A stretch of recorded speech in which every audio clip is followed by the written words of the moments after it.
ये है पाकिस्तान का 10 साला चाइल्ड रिपोर्टर उवैस शहजाद, जिन्होंने सोशल मीडिया का पॉजिटिव इस्तेमाल करके कैंसर जैसे खतरनाक बीमारी को शिकस्त दी। इनको कितने साल के उम्र में ये खतरनाक बीमारी लाहक हुई और इन्होंने इसे कैसे शिकस्त दी, आइए पूरी कहानी उनकी जुबानी जानते हैं। मैं कैंसर जैसी मुझे मर्ज बीमारी से लड़ रहा हूँ, जो कि महल बहुत खतरनाक बीमारी है, क्योंकि महल में इसको कोई 3 से 4 साल से इसको मैं बीमारी को देखता हुआ आ रही हूँ। क्योंकि जब मैं वार्ड में होता था, बीमार था, तो मैं छोटा होते भी मेरे को बीमारी हो गई थी। मेरे को जितना ये तकलीफ इलाज थे, इसमें कीमो लगती थी, मेरे मुंह पक जाना, कीमो की वजह से कुछ खा नहीं सकता था, कुछ पी नहीं सकता था, एंटीबायोटिक लगती थी, मुझे हाइड्रेशन लगती थी, मेरे वाइट सेल लगते थे मुझे, क्योंकि मेरी तबीयत डाउन हो जाती थी, क्योंकि मेरे वाइट सेल थे वो कम हो जाते थे, तो मेरे वाइट सेल को डाला जाता था। मेरा जो बुखार था मेरे को उसकी सही किया जाता। मुझे महल 2, 3, 4 दिन मुझे दाखिल रखा जाता था, जिससे मेरी तबीयत बेहतर हो सके और मैं अपने आप को तंदुरुस्त फील रख सकूं। यानी कि और जो बच्चे थे उनको भी मैं हौसले देता था, और मैं खुद भी ऐसा बीमारी से मैं लड़ रहा था, क्योंकि इसमें बोन मेरो को टेस्ट भी एक होता है जिसपे आईटी करानी होती है, सुई लगा के पानी निकालते, बेहोश करते, उससे देखा जाता है कि आप कितने तंदुरुस्त हो, कितने तंदुरुस्त नहीं हो। उससे बैठते जब हम लोग ज़्यादा देर बैठते, मैं बैठती हूँ तो मेरी कमर दर्द करने लग जाती है, पेन होने लग जाता है। आधे से घंटे 5-10 मिनट इतनी बैठता हूँ तो मेरी कमर दर्द करने लग जाती है, क्योंकि कीमो मुझे लगी भी है। मेरे बाल झड़ जाना, मेरी आईब्रो चली जाना, मेरे भवें चली जाना, मेरे नाखून चले जाना, इसमें बहुत तकलीफ से इसका गुजारा करना होता और हौसले बुलंद करके इसका गुजारा करना होता था। उवैस शहजाद मेरा बड़ा प्यारा लाडला बेटा है। बेटे तो वैसे ही सबको प्यारे होते हैं, ये ज़रा ज़्यादा इसलिए है कि चूँकि एक ऐसी मौजी मर्ज का सामना कर रहा है जो बड़ी ही एक मुआशरे के अंदर इसका नाम सुनकर इंसान के पाँव लरस जाते हैं। तो इसी तरह की कुछ कैफियत थी कि जब उवैस शहजाद के कुछ बीमार रहता था ये, तब उसे चेकअप के लिए वक्तन फ़क्तन ले जाते थे डॉक्टर के पास। तो एक डॉक्टर थे, वो दोस्त भी थे, उन्होंने कहा कि इनके साथ जो मैटर है वो बड़ा सीरियस है, इस बच्चे को आप फौरी तौर पे एडमिट करवा दें। तो मैंने कहा क्या मसला है? उन्होंने कहा जी आप इसको, ये टेस्ट इसके अच्छे नहीं हैं। तो फिर हमने एक बच्चों के स्पेशलिस्ट उनसे रब्ता करके उनको दिखाया, तो उन्होंने जब डायग्नोस किया, देखते ही उन्होंने कहा कि इन्हें ब्लड कैंसर है और उसके कौन सी इकसाम है वो टेस्ट से साबित होगी। जी, दरअसल मैं अपने हॉस्पिटल के होता था तो उसके ऊपर कार्टून लगे ही होते थे, क्योंकि मेरा पूरा यानी कि जो साल है वो मेरा पूरा बेड के ऊपर ही बीता है, क्योंकि उसके ऊपर तो खबरें भी लग जाती थी। तो मैं स्पेशल अहमद मीर साहब और शाहजेब खानजादा साहब की और स्पेशल तौर पे मैं अपने पप्पा की भी देखता था, क्योंकि वो भी दिन टीवी पे तजिया करते, तो मैं उनको भी देखता था। तो मैं देखते देखते मेरे जहन में ख्याल आया क्यों मैं भी एक रिपोर्टिंग को दोहराऊं, ऐसे ही दोहराऊं। उसके लिए मैंने एक तोतलापन था, छोटा सा होता था, उस टाइम तो मैं मोटा भी था, तबीयत भी मेरी फिल वक्त थोड़ी खराब ही थी। तो मैंने पेन उठा के मैं रिपोर्टिंग करने लग गया। नदीम चौधारी तराती में तोते तोते बत्ते तूल दाते, तो ऐसे मैं रिपोर्टिंग करने लग गया। आखिरकार उसका ये सबूत बनता है कि मैं पूरे पाकिस्तान का सबसे छोटा चाइल्ड स्टार रिपोर्टर हूँ। तो बहरहाल वो लम्हा था, चूँकि मैं अकेले ही गाड़ी में उसको लेके गया था उस डॉक्टर के पास, तो वापसी में मुझसे गाड़ी ड्राइव नहीं हो रही थी।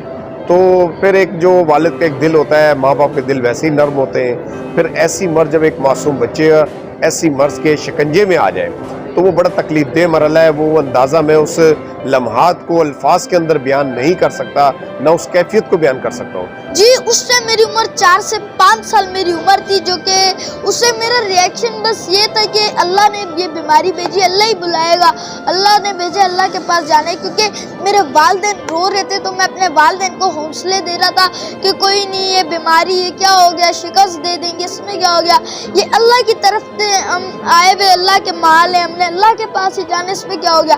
फिर इसके बाद मेरे ये होता था कि मैं और जो मेरे जो बच्चे होते थे, जो हॉस्पिटल के बच्चे होते थे, उनको भी मैंने हौसला बंद कर दिया। मैं उनके लिए एक रोल मॉडल बन के रहा कि मैंने उनको हौसले बुलंद रखने उनके, और आज तक मैं कभी भी नहीं रोया, क्योंकि मैं अगर रोता भी था तो मैं दरवाज़ा बंद करके रोता था कि अगर मैं रहूँगा तो मेरे वालिदैन रोएंगे।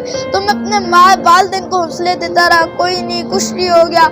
अगर मैं जब बीमार था तो मेरे अंदर तकरीबन कोई 8000 वाइट सेल थे, जिसमें मैं बहुत मेरी ख़राब हालत हो चुकी थी। तो इस वजह से मेरे को फटाफट फौरी तौर पे मुझे हॉस्पिटल ले जाया गया, इंडस हॉस्पिटल जिसके कुरंगी पे।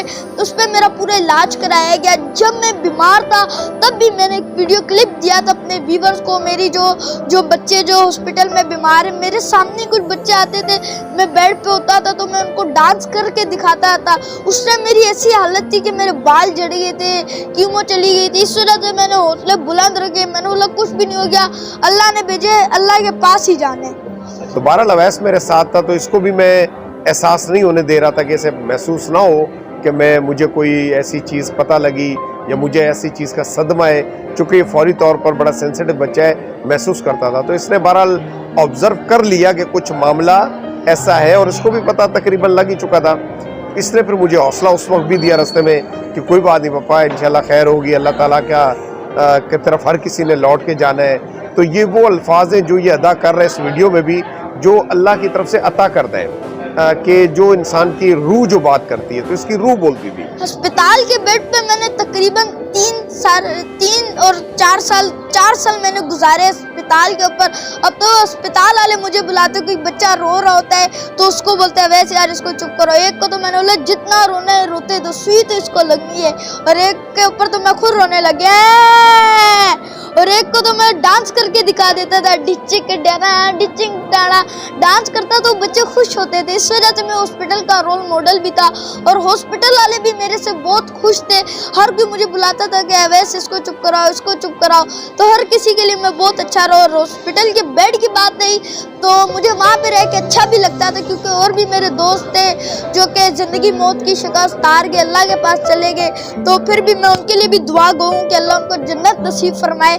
और मैंने भी उनके पास ही जाना है, आखिरकार मैंने भी मतलब मिट्टी के अंदर ही दफन होना है। तो इसीलिए मेरे वो भी कुछ खास दोस्त थे हॉस्पिटल वाले, उनको लेके मैं बहुत अपसेट हो गया, सैड हो गया, क्योंकि वो चले गए तो मैं रोने लग गया था थोड़ा बहुत। क्योंकि कुछ बच्चे ऐसे थे, ये बीमारी ऐसी कि इसमें ज़िंदगी मौत की शिकस्त बंदा हार जाता है। तो बहरहाल वो हौसला, वो इसकी जो हमारे लिए हिम्मत, फिर हमने अपने आप को ये एक तैयार कर लिया कि एक कमांडो की तरह, जिस तरह एक गोरीला मुल्क की खातिर कुछ भी करने को तैयार होता है जब अपने मिशन पर होता है, तो हमने इसको फिर एक मिशन समझ के इसे कबूल किया, चैलेंज समझ के कबूल किया, और इसको लेकर चले कि अब इसके इलाज मुआवजे के लिए कुछ भी करना पड़ा, किसी भी हद तक जाना पड़ा, वो हम ज़रूर जाएंगे और इलाज ज़रूर करवाएंगे। तो फिर मुख्तलिफ सीनियर डॉक्टर्स के मशवरे के बाद इंडस हॉस्पिटल का वो हुआ कि यहाँ से बच्चों के मामले में, ख़ास तौर पर पीड्स के अंदर जो कैंसर की कोई भी इकसाम है, इंडस हॉस्पिटल ज़्यादा बेहतर है। तो वहाँ से फिर इसकी ट्रीटमेंट का आगाज़ करवाया, और आज अल्हम्दुलिल्लाह 5 साल इसकी ट्रीटमेंट को गुजरे, और बड़े ही तकलीफ़देह मरहले थे।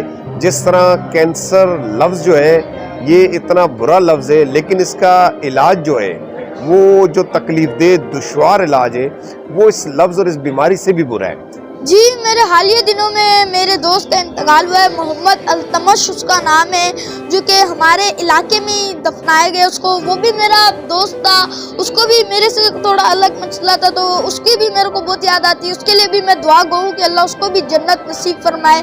और इंशाल्लाह, क्योंकि वो प्यारा बच्चा था, मेरे साथ रहता था, मेरा दोस्त भी था, उसके साथ मैं खेलता भी था। जब मैं उसके पास जाता तो हम दोनों की दोस्ती कुछ खास थी, गहरी दोस्ती थी, तो उसके साथ मैं खेलता भी था।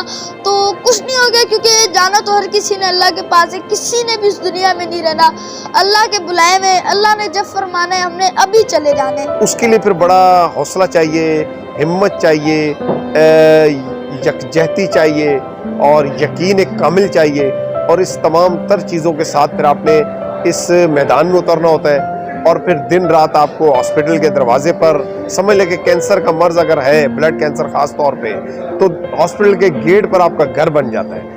जी, मैं उन बच्चों को ये बोलना चाहता हूँ कि वो अपने हौसले बुलंद रखें, क्योंकि बीमारी ऐसी, इसमें प्रेस भी अपनी रखनी होती है, हैंड सैनिटाइजर लगाना होता है, मास्क पहनना होता है, तैयार पूरे रोज़ कपड़े पहनने होते हैं, इसमें फ्रेश चीज़ें खानी होती है, जिसमें के आपको घर का ही खाना खाना है। बाहर की जो चीज़ें, ये चिप्स देते हैं बाहर के बना के, बर्गर बना कर देते हैं, ये आपके लिए बहुत चीज़ें अच्छी नहीं देती। और जो भी इस बीमारी का है तो डट के मुकाबला करिए, बहुत यानी कि एक खेल की तरह खेलें, यानी कि जैसे क्रिकेट का मैच होता है उसमें किया जाता है एक टीम जीतेगी, एक टीम जीतेगी।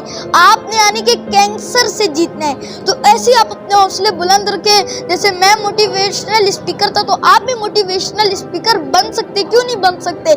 आप उनके साथ डट के मुकाबला करें। बिल्कुल यानी कि ऐसा समझे मैं खुद नहीं, मैंने अपने हॉस्पिटल को ऐसा समझा कि मैं अपने घर में लेटा हूँ। तो बिल्कुल इसका मुकाबला बहुत अच्छे तरीके से करें, फ्रेश चीज़ें खाएं, कोई बाहर का कोई गंद बला ना खाएं और अच्छे तरीके से इसका मुकाबला करें। जा कैंसर तुझे ही कैंसर हो जाए। और अल्लाह पाक का शुक्र है, करोड़ हम इन नेमतों का शुक्र अदा नहीं कर सकते, लेकिन फिर भी उस ज़ात करम फरमाए इस काबिल नहीं थे कि आज अवैस भी सेहतयाब है, हमारे सामने अशाश बशाश है। इसके साथ के कई बच्चे इस दार फ़ानी से चले गए, हम उनके लिए भी दुआ गोएं।